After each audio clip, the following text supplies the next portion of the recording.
week ago, and he was taking his bike and asking me to take him to a house for collecting and praying for the supporters. And but somehow in my meditation, I understood there's a thing God personally gives. It's not for everyone, and He taught me something. It is in Luke 16:25 that it is about the story of Lazarus and the poor man. When we read that in the verse 25, we know Lazarus enjoyed everything, and now Lazarus is asking for help, and Abraham is replying, "Son, remember that in your lifetime you received your good things, while Lazarus received bad things." In my early time of my ministry, God taught me a thing which is personal to me. And He said that you cannot get a credit two place. If you get applause for the ministry which you do, and you cannot receive there in eternity. So ministry sometime, therefore, I usually, will not share what when I was in the field, what the Lord said. I usually say, I didn't do anything. I am happened to be there when the Lord is working. It was God who is doing the ministry, and God gave privilege, opportunity to be in the mission field when He is doing a lot of things. Today, I thought that I will begin with my testimony a little bit so that, within the given time, I will try to finish it. Oh, it's very short time. It's how much time I can take? It's 8:15. Up to 8:25, it's okay. 8:20. Okay, I thought, okay. So I came to ministry. It is primarily, it's my father who motivated me. It's not motivated. They committed me for God's ministry. When I grew up, my father told he wanted to do ministry. His father dedicated him for ministry when he grew up. And his relatives, they said, "You are very straightforward and you cannot be in the ministry." Therefore, they pushed him to government job. He was serving the government. But every weekends he used to go and preach. He's a Fmpb prayer group leader. He used to do ministry. And they dedicated me from the childhood. I was thinking that I will be serving, and it is a prestigious one because it's much higher than the government job. Yes, that's the thought my father told, and still I believe that it is a very big, and for the Creator God we are serving, and it's a much bigger one. But time came when I was studying in my high school. My teachers, they told me something opposite to that. It is not good to be a full-timer, and you can do a good job and you can support, and you can be, you can help the ministry. As if they gave a wrong picture that full-time ministry is something is not good.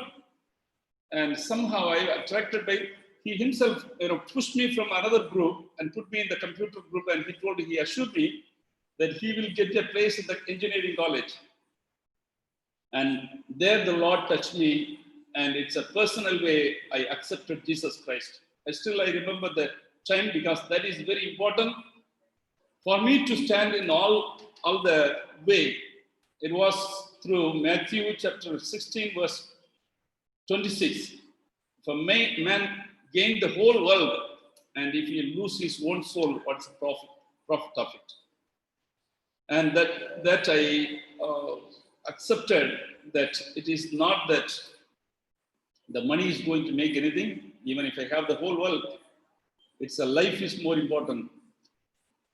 But the very next day when I accepted Jesus Christ, it's in a meeting, an evangelist was preaching in the school where I was studying, higher secondary I was doing.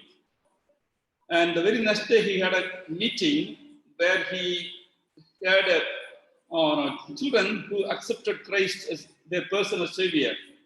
And there I was there, and he shared about Jim Elliot biography.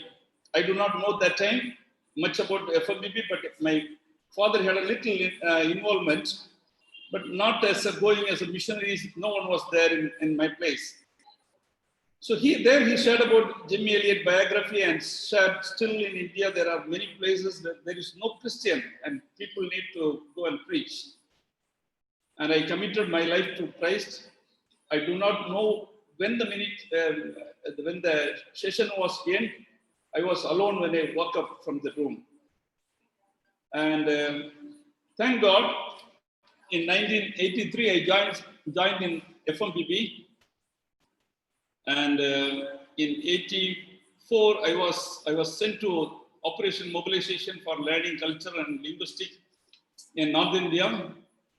Then on, the Lord was, I could be able to see how the Lord is doing great things in our nation. I was first in UP, MB, and then in UP. It was a very difficult time in those times. One person, they accepted Christ after 1 year of ministry. And the village, there were some Brahmins. After we left him, they took him, beat him with chappal, and pour gobar, gobar mixed one water and pour him on the head and beaten him with, beaten him. That was the story in those times. Then we were in MB, in UP, we went for a survey. There itself, when we went for survey, there itself, when we were distributing tracts and people were tearing out. And it was a great experience of opposition in the place, but we have chosen to do ministry. It is in Jhansi district, Mott block, because there was no Christian worship in the whole block in those times. It is difficult, and God strengthened our faith to do ministry. There, God strengthened me personally, that you are called to suffer for the Lord. Once when we were sharing the gospel in a place where the bus stand, one who gives ticket, there is in UP, in the bus stands, there will be a counter there only they used to distribute tickets. The distributor, he took me and my co-worker and said, you are giving a tract which says Sachisandi, is a true peace. I'm worshiping my God for 30 years, I am having peace, because you have given a contradictory one and you have to worship my God, then only I will leave you. And it was a miraculous thing.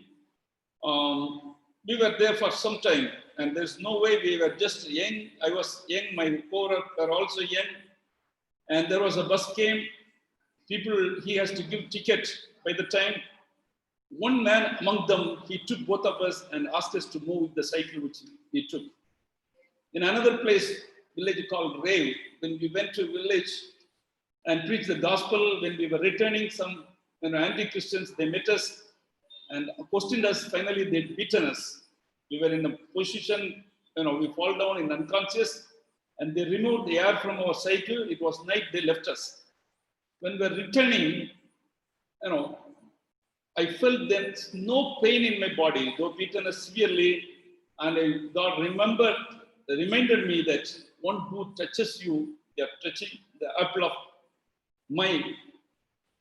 And that's why God strengthened us. And again, in the same place, police called us and asked us to leave within 15 days. And I remember I took Bible and said, it is God who created us, gave us authority to go and preach.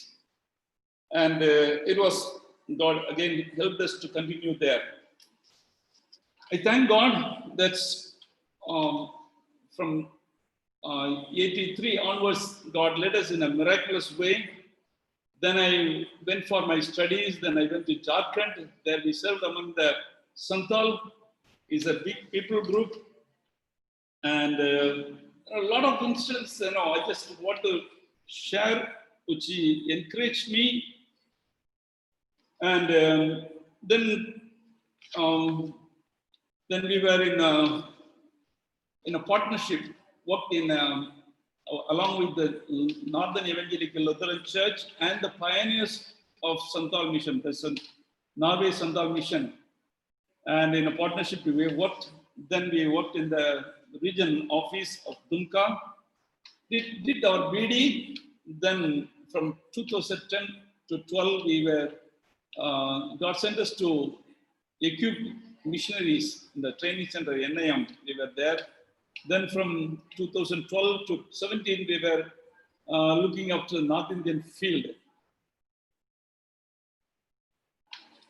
I just want to thank people like you. It is all because many people like you were praying and we could able to withstand all the circumstances. And today, just I want to take a few Bible portions and the promise of God, which is Isaiah 45:23. It says, maybe if anyone can read, or I will read. In Telugu, if anyone can read.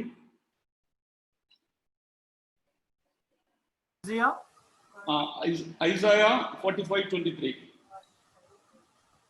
అన్న గిరియన్న చదువుతారా? గిరియన్న ఎవరైనా చదవండి.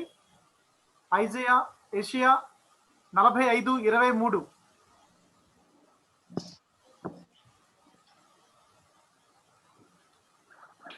Yes అన్న. తెలుగు 20. చదువుతున్నారా? చదివి నేను చదువుతాను. 23 రాని 45:23. దేవుడును నేనే, మరి ఏ దేవుడు లేడు, నా ఎదుటి ప్రతి మోకాల వంగనని ప్రతి నాలుగు నాతోటని ప్రమాణం చేయననియు నేను నా పేరట ప్రమాణం చేయుచున్నాను. నీతి గలవా, నా నోటి మాట బయలుదేరి ఉన్నది, అది వ్యర్థం కానేరదు. యెహోవా యందే నీతి బలములు ఉన్నవని జనులు నన్ను గురించి చెప్పుదురు. చాలా thank you. It's a promise of God that before me every knee will bow, by me every tongue will swear. And it says, it's by myself have shown. It is, he says that it's going to be happen. We are involving in the ministry. It is not just something activity. We believe, we trust in God, and it's going to happen. Though in our nation it seems to be difficult, but it is sure. God, He's shown it, and He's the creator God. For Him nothing, and He always does things in the difficult situation. Psalms, today I was reading, and God reminded me that Psalms 46 verses 8 to 10. If we read, come and see what the Lord has done. The desolation He has brought on the nation. The problem which we see seems to be, sometimes people interpret it is from Satan. And I see the verses behind, after that also it says that he makes problem, and because he want to know that everyone must know that he is God.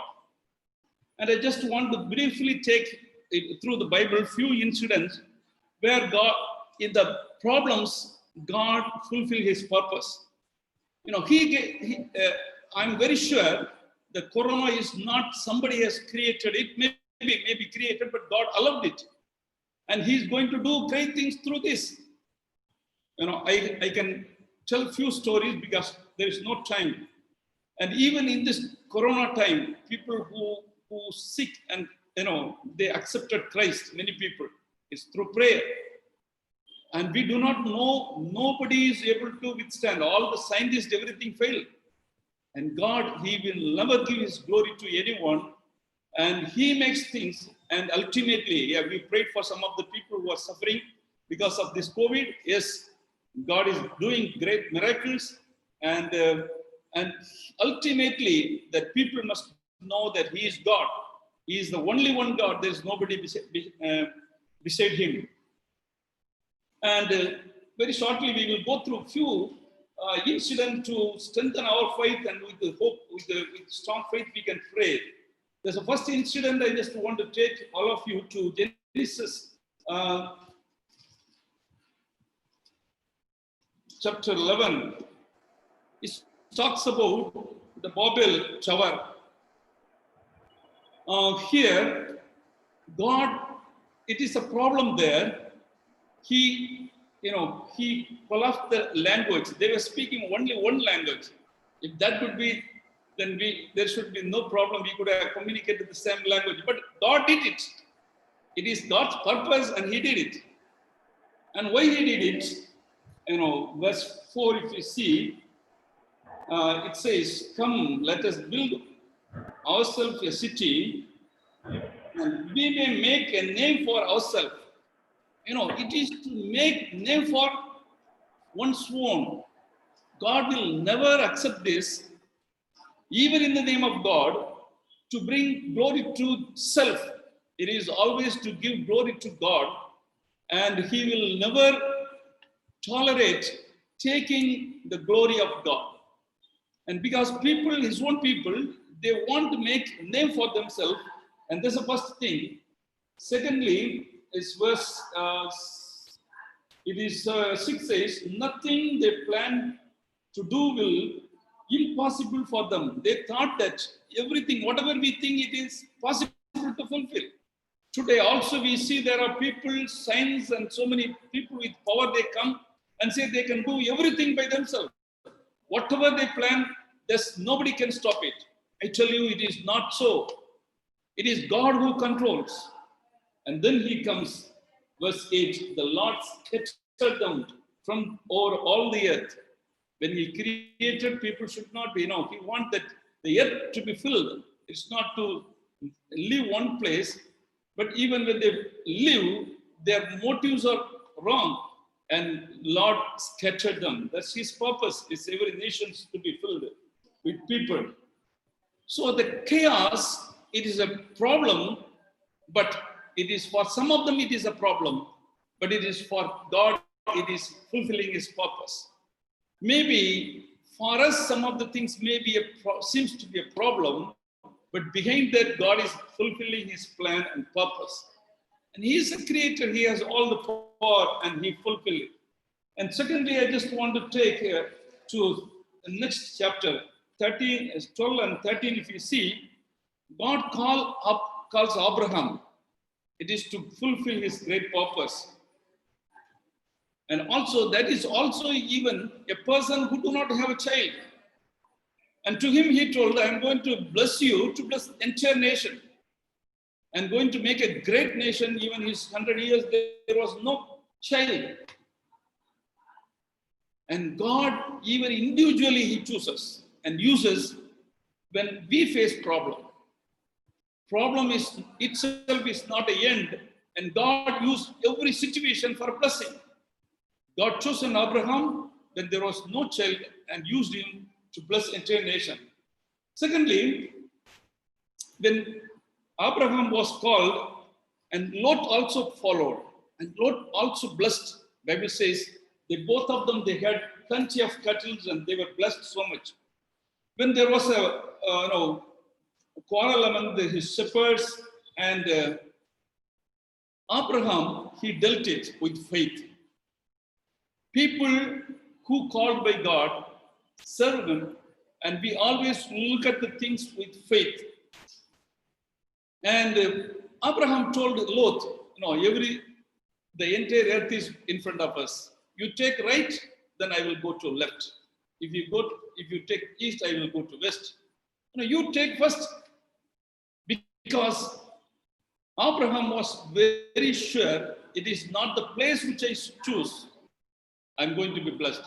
It is because God promised, therefore I'm going to bless. When people look at only the earthly things, Abraham did not look in that way. He always looked at God. And we know the story, Lot and his descendant, what happened, Abraham, which happened. When we face problem individually in our life, we need not to see the circumstances. what going to happen immediately or what others will tell. It is always we look at God because He is our Father and He will take care of us and we are in His hand. And thirdly, in the life of Joseph, Genesis chapter 39, and we know about him. He had a chance. In his younger age, he was with a very much loved by his father, and we know his brothers, they did not like him. Now he was put into sold, and now he is in Potiphar's house. A shortcut came. His wife came a comfortable life in a wrong way, and choice was in front of him to choose. And what he chose made him to suffer. Maybe if he would have chose the other way, in the worldly way, and he might have not gone into maybe a jail. And now, because he refused, he put into jail. People who want to live righteous way need to suffer in this earth. Because he suffered, he was willing to suffer, and we know that he was lifted as a prime minister of Egypt. Suffering is a part of our life, and maybe Satan many times brings a shortcut to escape from such a suffering. And we need to accept suffering, and righteously we need to go through it.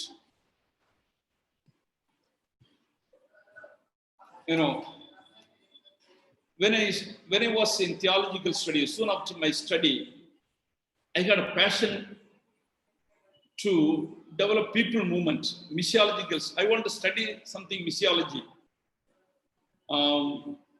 In that college, usually the Wednesday there was a fasting prayer, then it was free. Then I used to collect my friends, go for outreach ministry, and we planted some church outskirts of Chennai. So the director, he took me, he called me and he asked me to go for a missiological studies. I asked Fmpb leaders and they also agreed and enrolled for studies in abroad. And it took some time to get a visa because in that country we cannot go a long time visa. It is for every 6 months we need to come back to Singapore and change the visa, cultural linguistic visa and tourist visa. 6 months we need to change. So it took time. When everything was ready, the one who promised me that he is sending for my study, he said, now the sponsor wants you to teach in our college. For the 1 year of study in abroad and 2 years you want to give bond. Even my teachers, professors in that college, they told it's a good opportunity. Why you are missing it? It's usually they will ask more years of bond. It's only 2 years, and you can do it to your MBA and THM. And even my director, he told you take 1 month and pray about it and say. I immediately, even I didn't consult anyone. In that time I was married. I didn't consult even my wife. I said, it is not my call. I'm sure it's not my call. I know I'm called to be a missionary. In that time I cannot spend my time as a teacher, as a lecturer. Maybe I am willing to do a missiological studies, but not, spend teaching. I thank God again I went to Fmpb in the mission field. I never expected. There are so many opportunities to came, in Fmpb usually we won't send anybody abroad. But time came, they called me in Scandinavian countries where I was working in a partnership. It's after some time. They called me for a conference as a chief guest to that conference in Norway. And I was there around 28 days, consultation with few of their bishops and all. I never expected. Then again, Fmpb, they told, we want people to go to abroad for promotion. I usually say, I will never go for any promotion meeting because somewhere I need to say something what I said, did. So I always escape from such a promotion meeting. And Fmpb said, I'm not a promotion worker. I cannot do that one. But somehow they told you apply it, and I applied for US visa. when the visa interview the date was given, I was the field visit and I just came, taking without any single paper, original paper. I saw people sitting there with a lot of big files, having so many, documents. And I just, I was in Punjab for field visit. From there, we were coming to Delhi for a visa interview. And even my house keys with me. So I asked my coworker who was in the office, I asked him to break my house lock and took certificate from my place and sent a scan copy. I took few scan copy of few certificates. And I do not know, no paper were asked, and they gave me, 10 years visa. And Fmpb also, even I told you, whenever they send, I cannot do this work. And they said, you just go. Twice I went to, when we say no, the attraction which the world gives, and God blessed beyond, it is not blessing in a way, it is the opportunity to go to the place, God really, it's a blessing. Joseph became president. Moses, similarly. If you see that Moses was brought up in the palace, and he's supposed to be a king. And Hebrew 11, chapter 11, 24 to 27, it says, what he did. He said no to this, the good life, and he wanted to be part of the suffering. A man would have been enjoyed, and he chose to be with the people of suffering, people of Israel. And how we choose in our life, many times the choice comes. Mostly people look after this, wonderful things, attractive things, the things of this world. And as the children of God, we are in the mission, and we must be priority to what the Lord wishes. Maybe it may be a suffering, it may be difficult, and we may be willing to accept it. And God has a greater plan for every one of us. And lastly, I want to take Old New Testament. It is in when Paul, there was a difficult situation, how Paul was reacting to the situation. In Acts chapter 27, Paul was taken to Rome for trial. And before that, it was in the ship, and they were around 14 days, people didn't eat because it's going to be some shipwreck, it's going to happen. And if you start reading from verse 20, when neither sun nor star appeared for many days, and the storm continued raging, we finally gave up all hope of being saved. After they had gone a long time without food, Paul stood up before them and said, "Men, you should have taken my advice not to sail from Crete." Then 22, it says, "Keep up your courage, because not one of you will be lost. Only the ship will be destroyed. Last night, an angel of the God whom I belong and whom I serve stood beside me and said, 'Do not be afraid, Paul.'" And verse 25 says, "So keep up your courage, men, for I have faith in God that will happen just as he told me." Paul, in a difficult situation, there are people with no hope, and he gives hope. Says 14 days they did not eat properly. They were in anxiety, what is going to happen? And he says, the Lord, what he told me, that's only going to happen. Nothing more will happen. Only maximum the ship will break and nobody will die. Be courage, eat. And we know the story. So happened. Every difficult situation, God make it for blessing. And people, they started trusting. It says that even the centurion was very much, very much fond of him. And next chapter, and now they were in Ireland, and it was a cold time, and their people were giving them, firewoods, and they were warming themselves. And when Paul is putting this firewood, and there was a viper, and it bitten him, and Paul did not fear about it, because we know the life is in God's hand. Many times we worry about our life. We were so much anxieties. What is going to happen in every situation? Nothing will happen without the permission of God. We are in the hands of God. When we see that when we were in the mission field, it's missionaries who lives in a very difficult situation. I always wonder, God is keeping missionaries in such a situation, and He protecting them.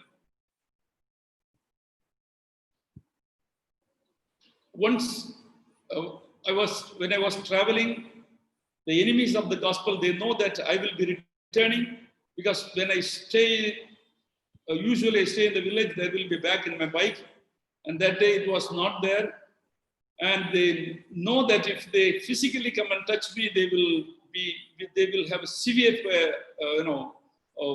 problem. So they tied a rope in between trees. It was night in Jharkhand. There won't be any bus will be running, or no vehicle will be going.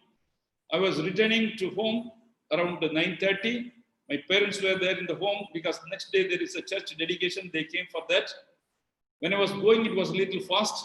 When I, came, it was very close. The rope, it was iron rope, and I noticed there's a rope is there, and I could not able to control, and it hit me here exactly, and I was thrown, and blood was bleeding, and someone came.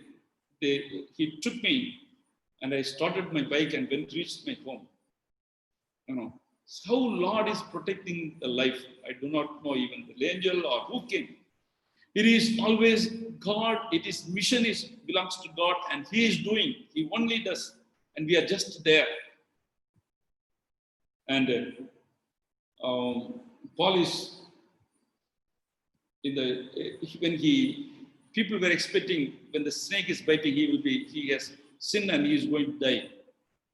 And when he was, after a long time, when he was, nothing happened, they thought he is God. God does so many miracles. It is through ordinary people He is doing, and He is building His kingdom. And I thank all of you for giving your time and continually praying for Fmpb. I was told that every day you are coming, gathering together and praying for various things in the mission field. And I thank every one of you, because you are very important. Whatever is happening in Fmpb, it's like you, so many people sincerely praying and sacrificially giving. It's not from the abundance, but it is a sacrificial giving. It's make Fmpb is growing. I just want you, if at all, God puts you burden, and one more step you can do. Want especially the new missionaries, those who are joining in Fmpb, and I want adopt them to pray regularly for them, because when we plant a new plant, it is little difficult to survive. We have a little, dropout of missionaries when they join. They are not able to cope up. I know when I joined in Fmpb, we were 40 people, but around 5-6 people only we could able to survive, because there was cultural shocks. When they go to North India, the culture are different, and they are not able to survive. The ministry, what he expected, something maybe a past like a church ministry, it is entirely different. So I want, if God puts a burden in your heart, adopt one missionary and pray for them till they at least 3-4 years. It's not the sponsoring, but sponsoring a prayer for the new missionaries who may continue to serve the Lord, who joined in Fmpb, or they may continue to serve the Lord faithfully. There may be a lot of attraction, a lot of distraction, and fear, worries, anxiety, a lot of things may come, and they need our support. Today, after crossing so many years, I understand that people need more support. New missionaries, they need more support. You can get through our missionary Brother Prasad, and he will be helping you. If you want to pray for one missionary, you can get a photo and keep them in a Bible or somewhere and continue to pray that they may serve the Lord faithfully. Though every year we recruit missionaries, and the serious dropouts in the early stage is more. And may the Lord bless you and continue to stand firm for the mission in our country. May the Lord use Fmpb for a greater things in our nation. Thank you, Brother Prasad, for inviting me for this meeting. It's wonderful to be with you, all of you. Anna, thank you so much, Anna. Really, it's a blessed time we had now. Actually, though you have a lot of programs, and especially maybe the special meeting is there, but still you have given time with us, and you spend time with us, so that really we praise God. So we want to say thanks to you. So thank you, Anna. Thank you so much. Thank you. Really, it's a blessing to all of us, Anna. Thank you, Anna. Just I will conclude whatever you said. I don't say all those things, but few things I am going to conclude. If it's okay, you can stay a little time. Otherwise, you can go and join with that meeting also. So thank you so much once again, Anna. Thank you so much. Thank you. పిల్లరా, నేను conclude చేస్తా ఉన్నాను. అన్నగారు అనేకమైన విషయాలు తను share చేశారు. అవన్నీ నేను ఇప్పుడు మీకు చెప్పను, కానీ దేవుడు తన అద్భుతమైన కృపచేత నిజంగా ప్రతి విషయాన్ని కూడా ఆయన అనుమతించారు అనే విషయాన్ని దైవజనులు జ్ఞాపకం చేశారు. ఆయన వ్యక్తిగత సాక్ష్యాన్ని ఆయన పంచుకున్నారు. నిజంగా అది చాలా చక్కగా, మరి ఒక మిషనరీగా దేవుడు ఎలా తనను యవ్వన కాలంలో పిలుచుకొని దేవుని సేవ కొరకు వచ్చారో, అలాగే అంచెలంచెలుగా ప్రభు ఆయన ఎలా నడిపించారో అవన్నీ చెప్పారు. కాబట్టి నిజంగా ఈ పరిస్థితులు, అనేకమైన క్లిష్ట సమస్యలు పరిస్థితులు వచ్చినప్పుడు మనము భయపడక్కర్లేదు అనే విషయాల గురించి కూడా ఆయన చెప్పారు. ఎందుకంటే దేవుడు మరి ముఖ్యంగా అన్ని విషయాల్లో, అన్ని పరిస్థితులు ఆయన ఉన్నారు. మరి యోసేపు విషయం, అబ్రహాం విషయం, మరి అవన్నీ కూడా ఒక్కొక్కటి ఆయన జ్ఞాపకం చేసుకుంటూ చివరికి పౌలు గారి గురించి కూడా తను చెప్తూ నిజంగా ఈ యొక్క అపోస్తల కార్యాలు 27-24 వచనంలో 25 వచనంలో చెప్పబడినట్టుగా కాబట్టి అయ్యలారా ధైర్యము తెచ్చుకోండి అనే మాటతో ఆయన కంక్లూడ్ చేశారు. కాబట్టి ఇవన్నీ విషయాలు మన చుట్టూ జరుగుతున్నప్పుడు, అనేకమైన క్లిష్ట పరిస్థితులు వస్తున్నప్పుడు మనము ధైర్యం చెడిపోకుండా, ఇదేదో జరగకూడదు ఏదో జరిగింది అనుకోకుండా, దేవుడు ఇది అనుమతించాడు అనే విషయాన్ని మనం జ్ఞాపకం చేసుకోవాలి అని, దాన్ని బట్టి ధైర్యం తెచ్చుకోవాలని దైవజనులు మనం బలపరుస్తూ చివరిగా ఒక మాట ఆయన చెప్పారు. దాన్ని నేను మరొకసారి మీ అందరికీ ఆయన జ్ఞాపకం చేయాలని ఆశపడతా ఉన్నాను.